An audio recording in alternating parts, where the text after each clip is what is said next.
Steam locomotives were some of the most powerful machines ever built. They pulled trains that fueled our imagination. They represented vision, collaboration, ingenuity, customer service, and extraordinary human achievement. But in order to get to their destination, it took someone guiding them through a series of switches in order to get to the main line. Just like leaders today, it takes someone directing them down the right path in order to get to their destination.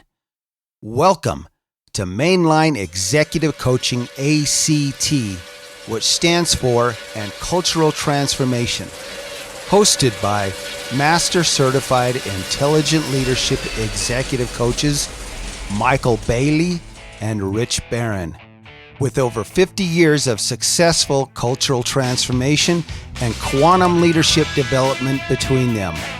Brought to you by Intelligent Leadership Executive Coaching, the world's foremost authority on cultural transformation and intelligent leadership development. Once again, thanks for joining us and enjoy today's show. Welcome. Thank you for joining us today. This is Mainline Executive Coaching ACT. We are very excited to have you here. This is going to be an extraordinary podcast that we're doing today. It's going to be different than what we normally do. We've talked about this for months and months and months, this leadership survey that we've offered you that you can take. And we have one of our people that have taken this. A lot of people have taken this, but this is a great friend of mine who's come on. He's volunteered. Don't know if we'll still be friends when we're done. But in the meantime, we're going to assume that we're still friends at this point. Hi, Maikel Bailey. This is Rich Barron, my partner. Let me introduce to you Mark Dayton, a dear friend. He has taken the MLEI. We're going to look at we're going to unpack it a bit, and he's going to give us his response to the whole process to give you a better insight of what this is all about. So, Mark, why don't you take a few moments here, introduce yourself. I'm telling you, this is one of the people that has taken this MLEI whose results, his scores are extraordinary. I mean, they truly are extraordinary. I'm not blowing smoke at all. They are extraordinary. He's an extraordinary man, extraordinary leader. And there's been some very interesting insights that he's gotten out of it nonetheless. So, Mark. Well, thank you. I just really appreciate the opportunity to be able to be here today. And thank you, Maikel and Rich, for the invitation. These are extraordinary men that we're dealing with here, and such great insights and wisdom that I've gained from working with them. And so it's just really a privilege to be here. My quick background: have an undergraduate degree in finance from Brigham Young University and an MBA from University of Michigan in Ann Arbor. And then first part of my career was with a Fortune 100 company, a large conglomerate, various management positions there. And then I did a stint on Madison Avenue, actually, at a PR and marketing agency there. And then segued over into the technology business and ended up in Silicon Valley and worked for 3Com there, then transferred to Novell when Novell was a hot company and did a stint there. Then I jumped out and did my own startup company. I was the CEO of a software startup company in the medical space. And since then, I've done a lot of consulting in various, mostly software technology companies. And so it's been a great ride, and I'm just really thrilled to be here. Mark, yeah, that is very impressive. You've written a couple of books. Tell us about those books, the titles of them, and a little bit about what they're about. Just again, give some more flavor to who it is you are. Oh, yes, thank you. I discovered this writing talent along the way that I never really thought about or trained for, but it's turned out to be a really important part of my life. I've written 4 books so far. First book was a management book it's called the Phase 3 Fulcrum. And it's a book about helping technical people. This was mostly in the software industry, where really successful technical people thought they wanted to get into management. And so this was a book that was based on some Harvard research that we wrote that helped them navigate that and decide really whether or not they could and should make that transition. And then the next two books were more self-improvement type books. The first one was called 5 Keys to Unlocking the Gift in the Wound. And that's about turning those really difficult times in your life and challenges into some of your most important learning opportunities. And my most recent book is called What's My Who? And I just noticed a lot of people are really struggling with their identity, with who am I and where do I belong in this world, and what's my mission here. And so it's a book that really explores that in depth and helps people get in touch with who they were born to be and what they were born to do on this planet.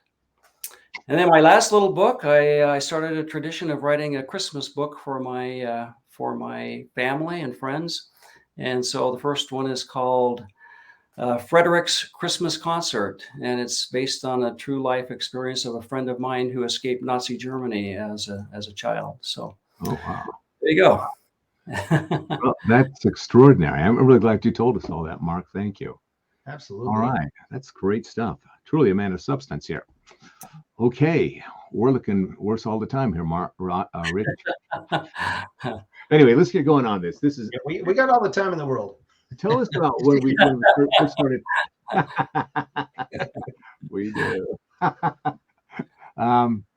Tell us when we first started talking about MLEI, what your impressions were, and then when you took it, and then when you got your results back, what was that kind of like for you? And then we'll talk about what was it like to unpack it.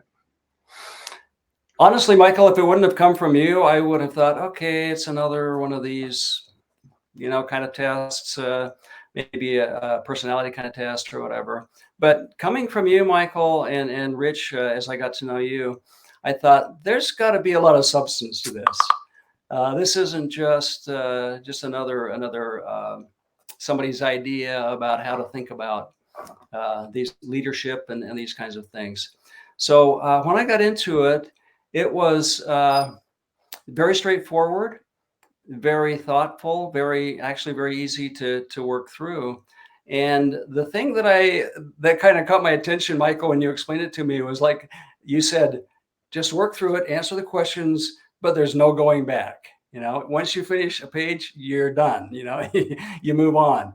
And I thought, okay, there's some methodology there. I'm sure there's a lot of testing and methodology that goes into that. But I went through and I found that the questions to be very insightful and just very, very easy for me to work through it and take that test. Good. Yeah, it is. It's only 20 minutes, and it is very straightforward. Just follow the directions. You'll just do great. No wrong answers really. And then when you got back the test and we started unpacking it for you, that's part of that. What was your response to that? We were talking about this before the podcast, and Michael, you made the comment that this goes many levels. There are many levels of depth to this and to the training that accompanies it.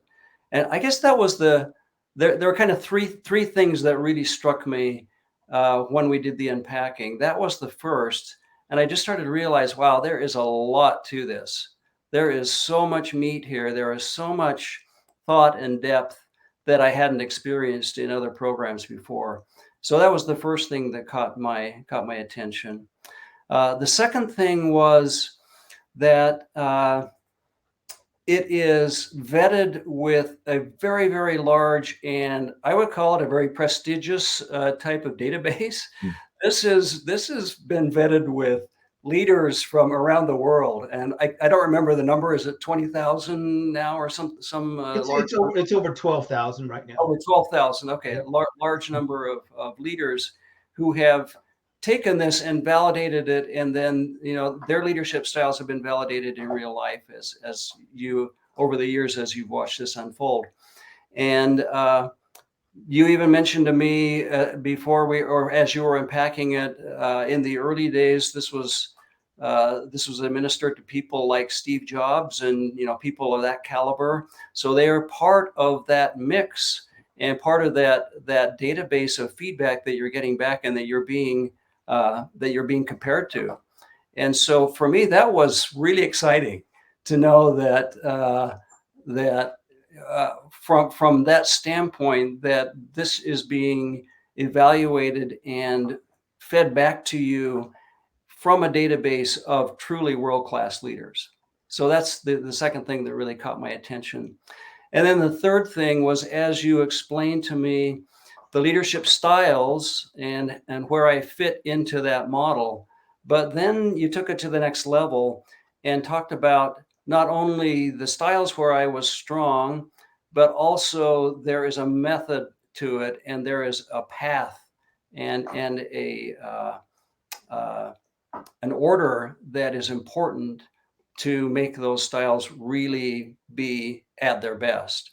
And I had never run into that before either. That was so unique, and it made so much sense to me that not only just having the aha of understanding, okay, this is where I'm strong, this is where I'm not so strong, but then how do I actually apply that in a methodical pathway kind of application to really maximize my capability.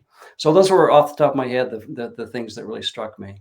That's great stuff. That's great thinking on your part. And you're right. There's so many times that people get kind of close. Sometimes they get it right. Sometimes there's really they're kind of missing what their main leadership style is. And so they're kind of off on that. And if you don't get that entry point right and then understand what that natural unfolding of the map, it really makes a difference in terms of stress. It just kind of mixes things up, and it actually ends up making you work harder to be a leader because you're kind of out of sync with yourself. So if you pull it back and say, okay, this is really the leadership style that's most natural to me, and you get with that, all of a sudden you start noticing bad habits, but you also start which you can correct, because those are the derailers. Those are the things that trip us up, right? Then you correct that stuff. All of a sudden, there's a whole other kind of feel and play about being a leader. And I mean being a leader, not just being in a leadership role. Well, and it makes it so manageable too, because there are so many moving parts to leadership, and it kind of feels like other times that I've worked, or other programs and things that I worked through, it's kind of like I feel like I'm a beginning golfer, and it's like, keep your head down, don't bend your elbow, stance, and it's just like, okay, there's too much. So when you're in this situation, do this, and when you're and you end up basically just freezing because it's overload. But this made so much sense to me. It's like, okay, this is for this kind of situation you're dealing with. This is what you're really good at, but you need to start here, focus on that, follow this path to the next step, and then follow it there. And I just thought, oh my gosh, that is so powerful. And I can wrap my mind around that, and I can actually focus on it in the moment, in the trenches when things are happening, and really make some progress with it. You mentioned that you've made some changes just from taking the MLEI and then going through it and now knowing what it is, and you have being better acquainted with those different maps. What have you done differently since then?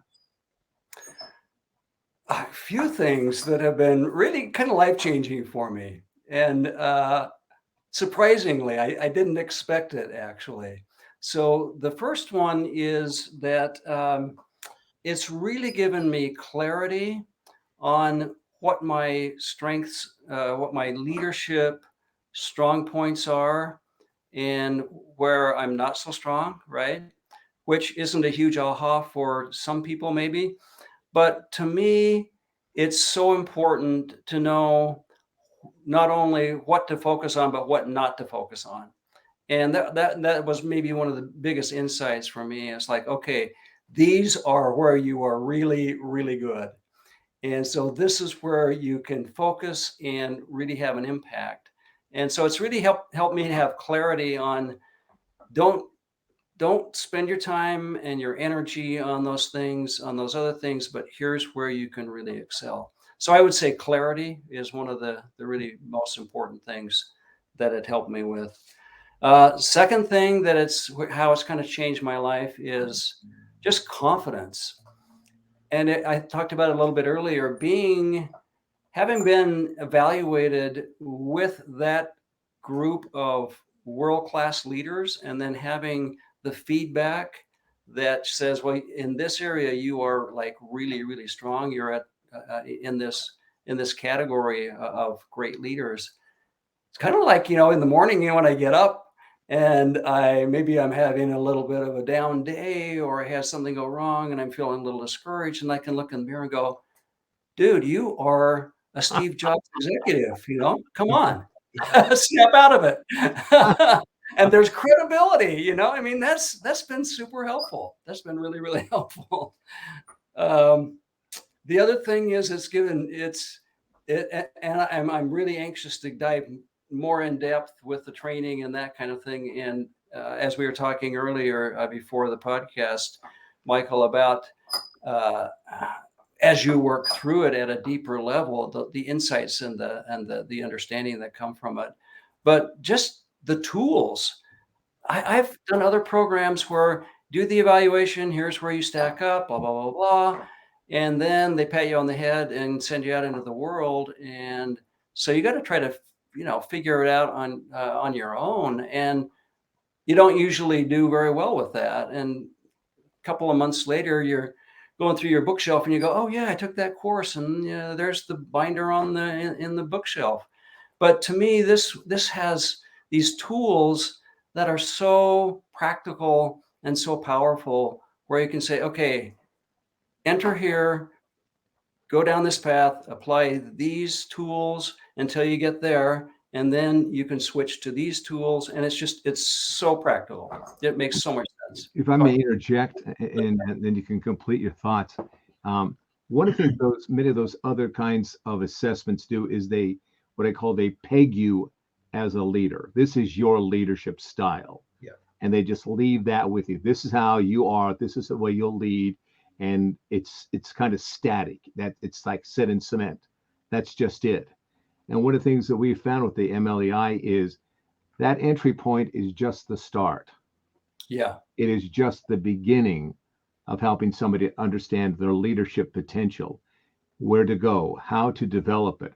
All of a sudden, and we're going to do this with you in just a few moments, instead of being stuck, we know that 80%, 75%, I guess, of leaders out there are really struggling. They have one, maybe two leadership styles. And one of those styles is do it just because I told you so, which is not really a leadership style. It's just a leadership position. And there's probably the reason they were, promoted was there was some style that the organization recognized that this is a good thing they have, right. This particular one. Interestingly enough, that person may not always recognize that is why they promoted them. They don't necessarily see it, understand it, lack of self-awareness. And so people are struggling with, well, who am I? Who am I as a leader? Right. And what am I supposed to do? They're struggling in that thing that you talk about in your book. Who am I and what am I to do here? And they're not often very successful. Actually, the failure rate is really quite high. And there's that other level that's about 20% that have 2 to 3 leadership styles that they've pretty well mastered. They're pretty good at that. Then there's that last group, 5%, that actually probably have like 4, 5, 6 leadership styles that they're really quite good at. They're very flexible. They can pivot. They know it. They're second nature to them, kind of stuff. But somehow they figured out how to move through those intricate maps.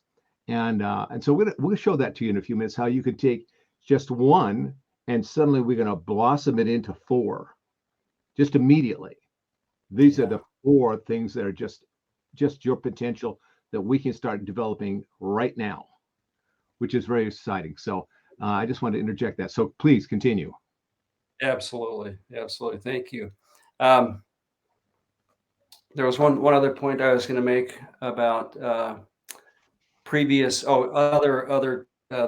programs that I've done. Also, to your point, Michael, where you kind of get painted into a leadership style or a leadership box, which I experienced. But also the flip side of that is it feels a little manipulative, because the flip side of it is they often say, well, this is your leadership style, and if you're dealing with somebody else that has a different leadership style, then you need to change so that you can interact with them. And it just starts feeling to me very manipulative and chameleon-like, rather than being, no, this is where you're really strong, and this is how you can use it in really being effective in any kind of situation. So I just love the authenticity of it, that I think is very powerful.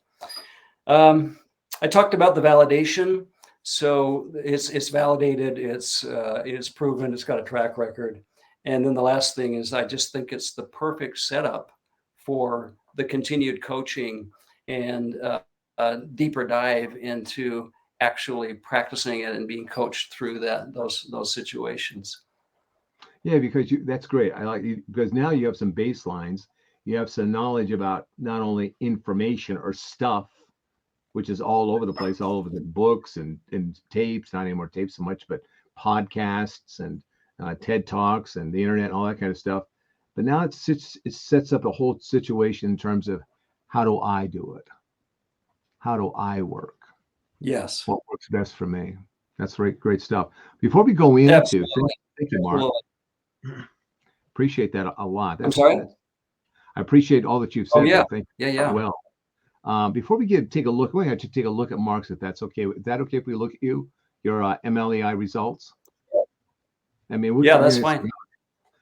Really extraordinary, this fellow is. Any comments you'd like to make, Rich?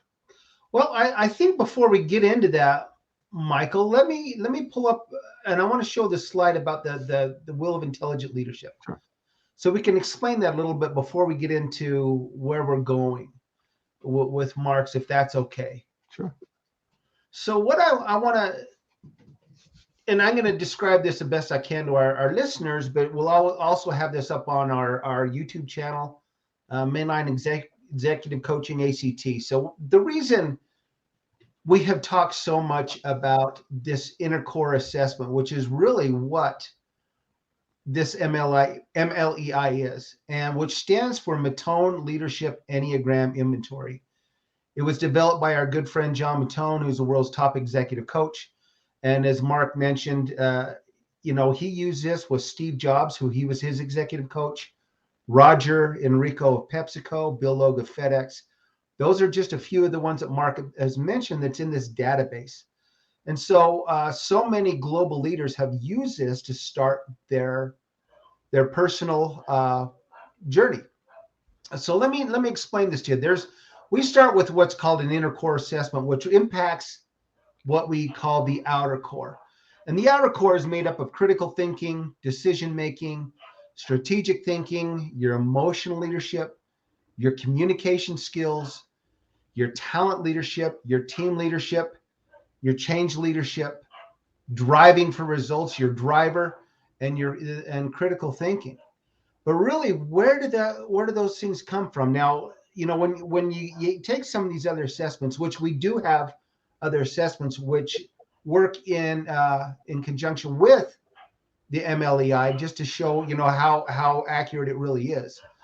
But to do this, you look at that outer core, and that's really what people see in us, those things I just mentioned. But where do those skills truly come from? And that's why we start with this inner core assessment, because that inner core is really made up of your elements of your character, your self-concepts, which in turn drives your values. It drives your beliefs. It drives your references, which in turn drives your thoughts, your emotions, and your behavioral tendencies. Now, that's in turn what really gives that outer core, those skills in the outer core that we're talking about, life. That's where that comes from. For example, I'm a high driver. My predominant style is a driver. And that's great. If someone were to come up to tell me, your predominant style is a driver, fantastic. What does that truly mean? Where did that come from? What happens when I'm exhibiting really high levels of emotional intelligence around that driver versus what happens if I start to derail? What happens when those stress levels hit? That's what this MLEI does. it drives deep down to those different layers of who you are as an individual and where your leadership styles come from. And so that's the important aspect of what this MLEI is about. Prescription before diagnosis is malpractice. Now, so if we were just to start at that hour core and say, Mark, hey, you scored really high as a communicator. Good on you. Here's your certificate of achievement. Off down the road you go. And it's just like you said, in about a week, then you're going to be going, now what? Now, where does this truly come from? And so that's why we start where we start from. So let's go back to your MLEI results. Actually, let's keep it there. Let's keep it there since we got this on the thing. Let's kind of take a look at this, and we'll go back and take a look at the actual results. So if you would, please, I'm going to ask you to point on these different outer core of behaviors, also leadership styles. I think this is actually a much better setup than what we talked about earlier, Rich. Mark's natural leadership style is over on this right side called the strategic thinker. No, excuse me. The emotional leader. The emotional leader. And that's really important. What you watched Mark here earlier in the podcast, you saw this guy that was just, excited and just, ebullient and just sharing stuff. I mean, that is the perfect shot of somebody who is an emotional leader. They are excited. They want to do things. They're engaged in things and they want to get the team going. They want to get other people excited about what they're doing. Him being in marketing is like, that's perfect for him. That's just perfect. Interestingly, while the MLEI showed that is his most active style, it's not the one that he's most confident about, which was really interesting. His most confident one, which is a few points behind his strongest one, was the decision maker. Now, there's a real distinction between somebody who is a decision maker and somebody who is an emotional leader. And I'm just kind of sharing this with you folks so that you get a little bit of an idea, feel for these different leadership styles. Decision makers tend to be kind of perfectionistic. They tend to be a little bit didactic. They tend to be a little bit rigid. They just like, well, this is what you have to do, this is what you're supposed to do, and all that kind of stuff there. And then there's certainly a level that for healthy decision makers in an organization that's really, really valuable. But you notice that kind of thinking, and then you look at Mark, who's that emotional leader, who's much more freewheeling.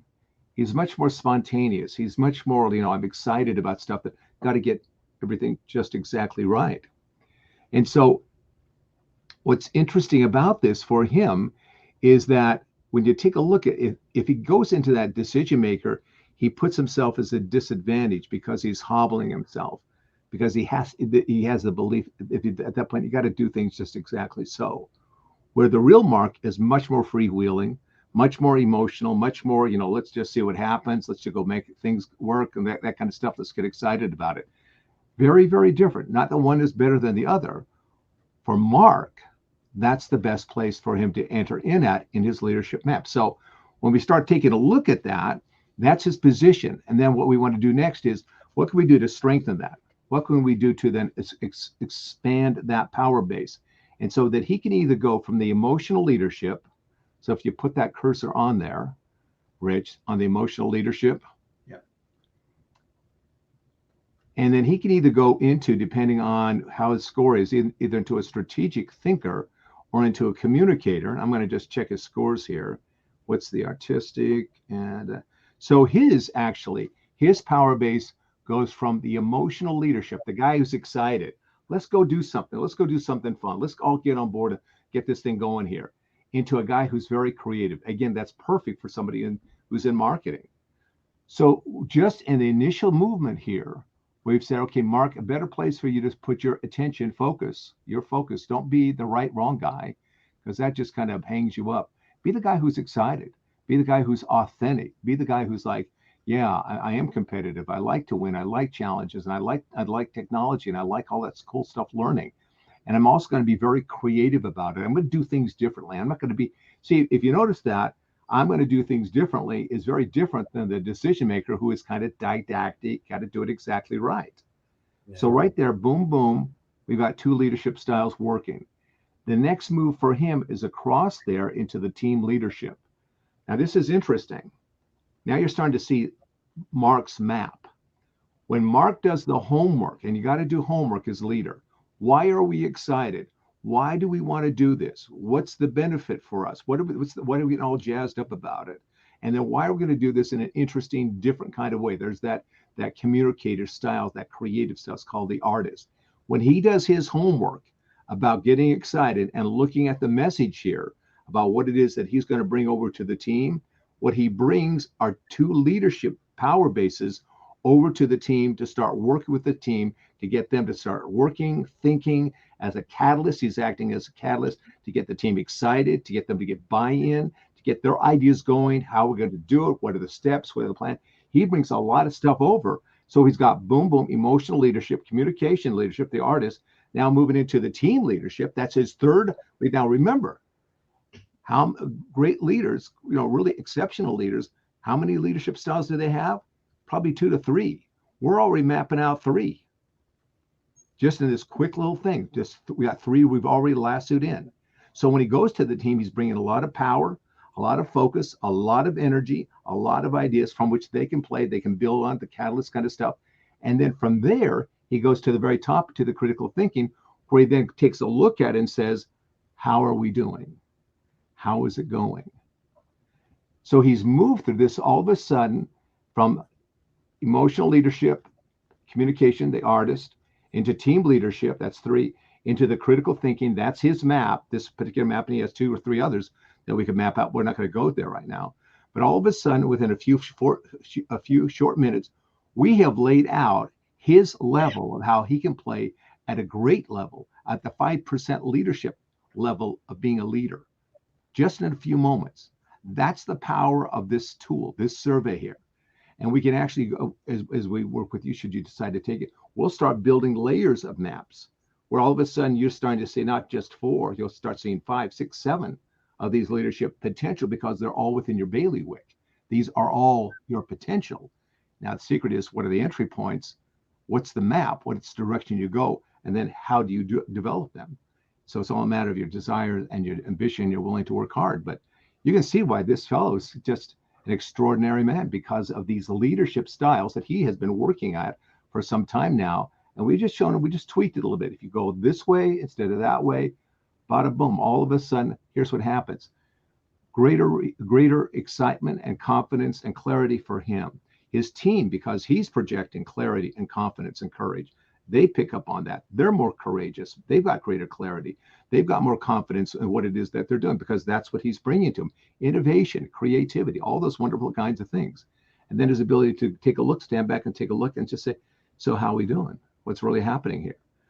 That's excitement. And when you just consider that, if you understand it and you start learning these ways that you are, and then applying the tools, really getting them into you so that it's becoming second nature. Once you start doing that, the idea of being a faux leader, the idea of being an imposter, you've just blown all that out of the way, because we've shown you how to be absolutely 100% authentic, congruent with yourself, which reduces stress, which reduces worry, which reduces anxiety, and just builds confidence and courage. Let's go do it. Let's get it done. That's what the power of this is. So, Mark, I'd like to hear a little bit about how that's working for you. And then again, Rich, let's your comments, and then let's just show them what the kind of report that they get, and then we'll wrap it up. Okay. As I mentioned earlier, well, there are 2 things that really jumped out at me. One was, as Rich explained, it isn't just looking at those leadership strengths, but actually going to the core of who you are. And that was so important to me when you first gave me the feedback, because that is so meaningful. That is what drives everything else.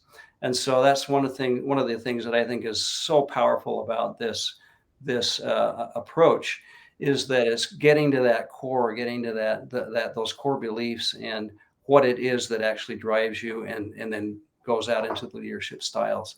So I think that's extremely, extremely powerful.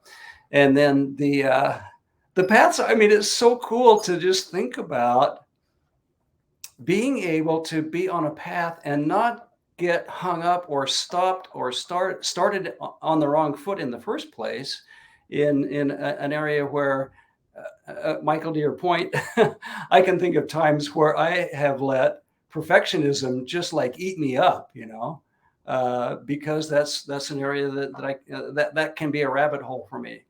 But having this map to step back and say, no, this is where you start, and then you go here, and this is another great area of strength for you, and then you go here, and then and it all works together. It's just so much more powerful and easy and authentic to be able to make a difference in an organization. I love the approach. Thank you, Mark. Thank you. Well said. Rich. Mark, I'm going to ask you a question about something, because I'm curious. You've had a lot of experience at the C-level, a lot of experience starting your own company, currently in a C-level position. So my question to you would be, do you feel this is helpful for someone who's been in your position for years and years? Is that something that C-suite people can learn? Or, do they know it all already? It can help anybody. I think a lot of times people innately do some of this, but I think a lot of times people stumble around a lot as well and cause a lot of friction and a lot of needless waste in organizations. I can think of an experience just recently where decision making was just grinding because people in the decision making roles didn't understand some of these principles. And it's not that they weren't capable, it's just that they were in the wrong place doing the wrong thing at the wrong time. Yeah. And I think in a lot of corporations that kind of works its way through because just, inertia and sheer willpower or urgency to get things done. But there's so much anxiety and brain damage along the way that just doesn't need to happen. And so any C-level person, if they understand this, instead of flopping around, you can actually go here, here, here, here, and it's just so much more effective. All right, well said. Let's show the folks what it is. One of the pages that Mark got on his report, and it can be anywhere, depending on what your results are, it can be anywhere from like 35, 45, 50 pages. As you can see down there at the bottom of this table there, total average maturity is 0.433, high level of maturity. This is really quite a stunning number. You can see at the top there, we talked about his the moral leader, the decision maker, 0.633. That's like through the roof. You can see that. And so what you've got are these 9 different areas that we saw before on that intelligent leadership, intelligent wheel, now put into this table here. And the yellow one will indicate to you, you can see if you look at the numbers and the score, 42, and that score next to the emotional, that competitive leader, that emotional leader, 42 is this high number, which means that's what he does the most. It's what he's most inclined to do. It's proclivity. It's his natural way of doing things that tells us that's where the talent is. So 42 is that one that is really, that's Mark. And then to the side in that maturity ratio, that what it really is talking about is the level of confidence. Overall, Mark has an incredibly high level of confidence in his leadership. I wouldn't imagine we're going to get over time a whole lot of these in this range. But nevertheless, the point is, no matter where you are, this is a place to start. It's a place to work from. It's a place that we can help you just in the process of now knowing those baselines, knowing those scores, knowing where you start and then where you move. That changes the whole thing, the whole play, the whole story, the whole how it all works for leadership completely changes it up. So that's what we wanted to show you. Any other comments? Then we'll let Mark and then Rich, you can wrap it up here for us. Again, this is just, it's so, I've heard leadership talked about and trained and everything else for much of my career. And it seems like it's all over the map in many cases. And to me, this just brings it all together in a quantifiable way that is usable and actionable, and really makes a difference for me as an individual and for my organization. So kudos to everybody involved with this. It's really a pretty amazing system. All right. Thank you, Mark. Thank you. Rich?